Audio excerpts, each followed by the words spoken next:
Le Casino 2000 à Mondorf-les-Bains vous présente Mirabelle Gourmande.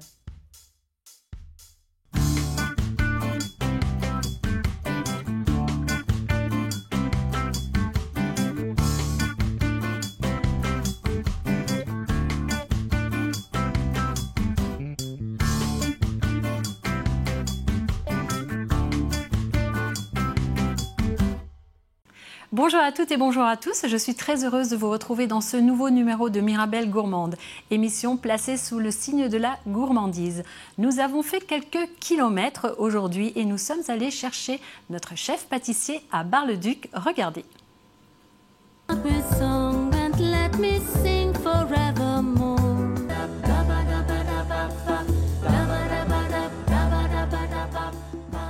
Bienvenue à Bar-le-Duc, chez Dominique Cordel. Je vous invite à découvrir ma pâtisserie. Suivez-moi.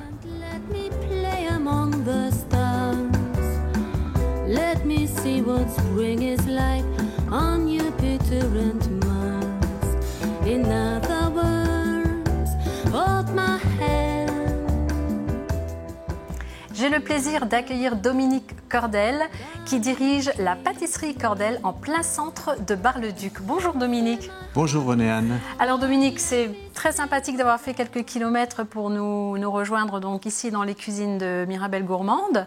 On a vu votre établissement, on a vu aussi le laboratoire où vous évoluez.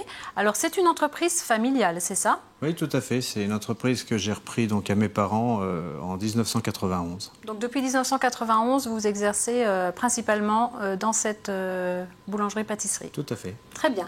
Alors aujourd'hui, qu'est-ce que vous avez prévu ? Alors aujourd'hui, on va vous présenter une spécialité qui vient d'être mise au point. C'est le macaron à la dragée de Verdun.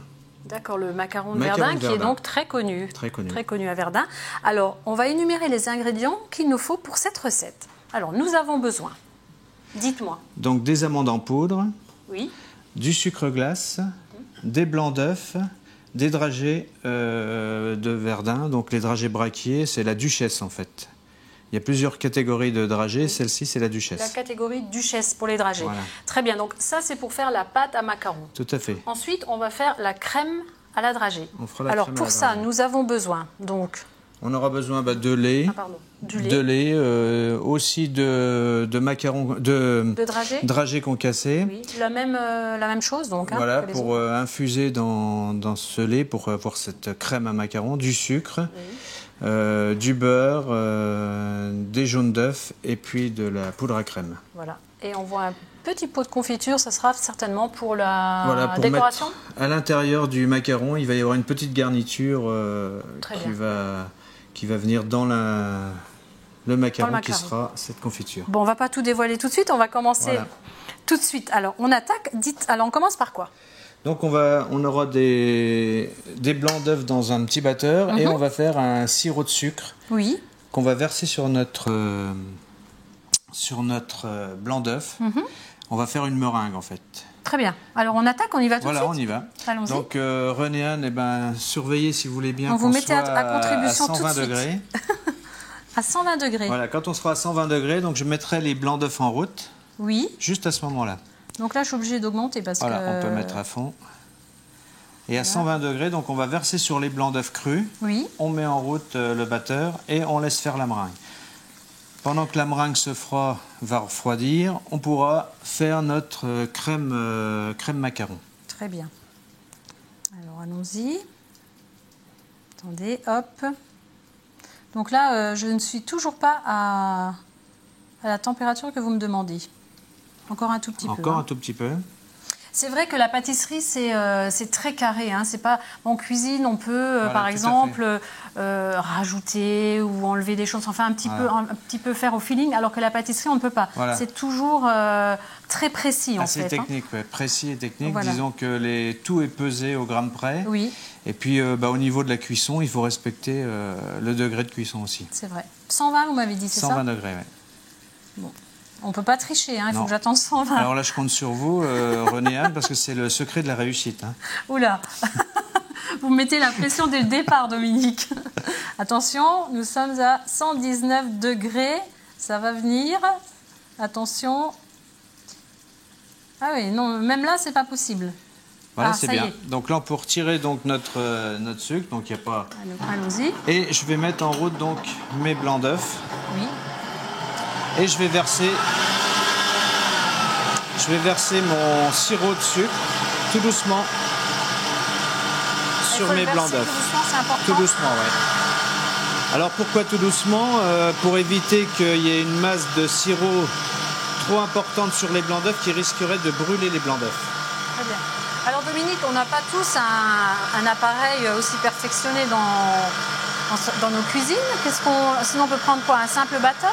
On peut prendre un simple batteur, les petits KitchenAid, les choses comme ça, simple batteur, même les petits batteurs avec les 2 petits fouets. Simplement, on réduira la recette. Parce que là, ça serait difficile à battre. Donc pendant qu'on va laisser battre, on va commencer notre mélange. En fait, les amandes, le sucre glace et le blanc d'œuf, on va transformer cela en pâte d'amande. Donc là, il n'y a rien de plus simple. Si vous voulez bien, René-Anne, me passer le sucre glace. Oui. Donc on va mélanger les amandes avec le sucre glace. Je vous verse ça dans la casserole simplement? Voilà, tout d'un coup. Voilà, comme cela, parfait. Et après, on y incorpore donc les blancs d'œufs crus, si vous voulez bien me les mettre dedans. Les blancs d'œufs, donc vous avez bien séparé avant. Voilà, on peut mettre tout d'un coup. Donc ça, on va bien mélanger. Oui. Et à présent, ça va former donc une pâte d'amande.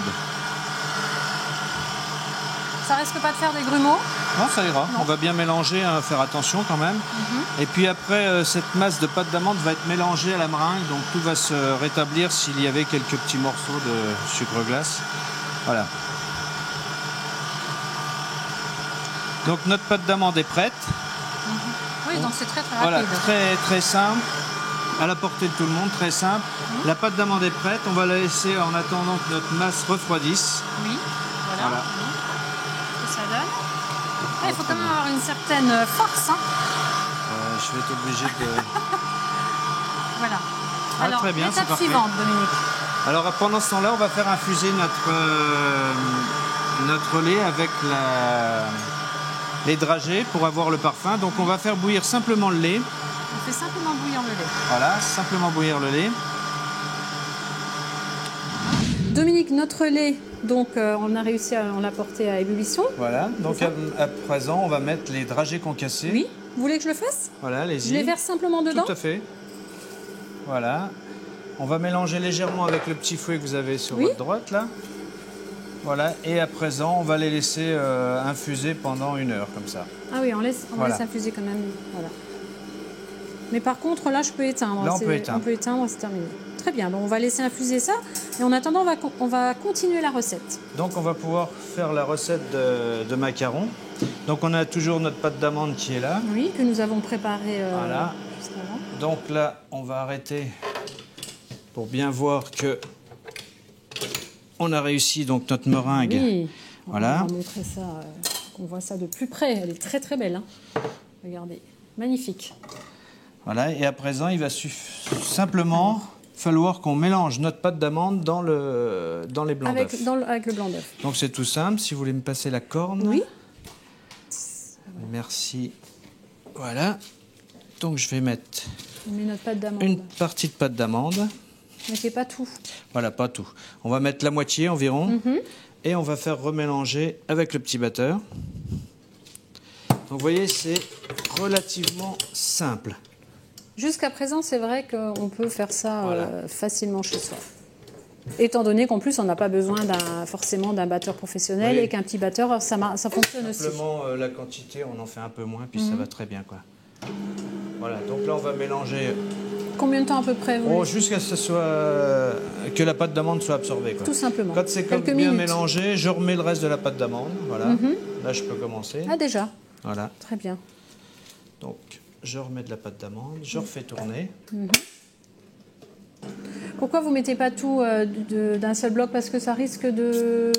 Pour éviter d'avoir une masse qui est un peu ferme sur les blancs d'œufs. Je vais avoir difficulté de mélange. Tandis que là, petit à petit, ça se mélange très bien. D'où l'intérêt de le mettre en plusieurs fois. Donc là, je vais mettre tout le reste de ma pâte d'amande.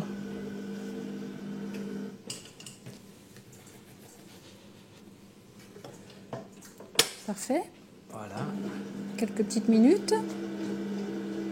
En attendant, n'oublie pas qu'on a nos dragées qui sont en train d'infuser. Tout à fait. Dans le lait. Voilà, donc à présent, on peut arrêter le batteur. Oui. Et on finira le mélange à la main avec une maryse. Voilà ce que vous avez à côté. Oui, ça, parfait. la grande, vous voulez? Voilà. Donc là...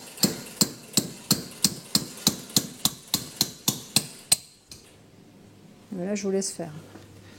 Voilà, donc là, on va mélanger tout donc simplement... On mélange un petit peu. Tout simplement que la pâte d'amande soit bien absorbée par les blancs d'œufs. Oui. Là, il n'y a rien de difficile. C'est pas une masse délicate. Donc on la mélange bien. Ce qui est important, c'est comme je le disais juste avant, c'est de bien respecter les proportions. Tout à fait. Très important. Et le processus de fabrication aussi. Okay. Donc là, c'est une recette qui est adaptée aussi pour réussir à 100%. Voilà. Donc c'est des recettes que je mets au point pour l'école que j'ai mis en place. Oui. Et ça permet que les particuliers qui viennent, les participants qui viennent à l'école repartent avec leurs produits qu'ils ont confectionnés et aussi, quand ils sont rentrés chez eux, puissent le réaliser. Oui. Facilement. Que ce ne soit pas quelque chose d'impossible en rentrant chez soi voilà. En disant voilà, j'ai fait ça là-bas et j'arrive chez moi, je ne sais plus parce que c'est trop difficile. Tout à fait. Donc voilà, donc on a fini. Là, vous voyez notre masse Impeccable. à macarons. On a mélangé donc notre pâte d'amande avec notre...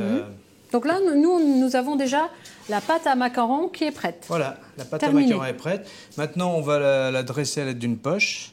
Oui. Et on va la cuire. Alors, vous avez besoin de la poche. Voilà. Hop là.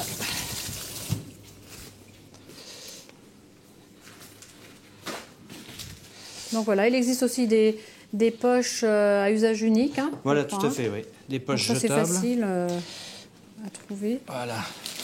Donc là, je vais dresser donc mes macarons.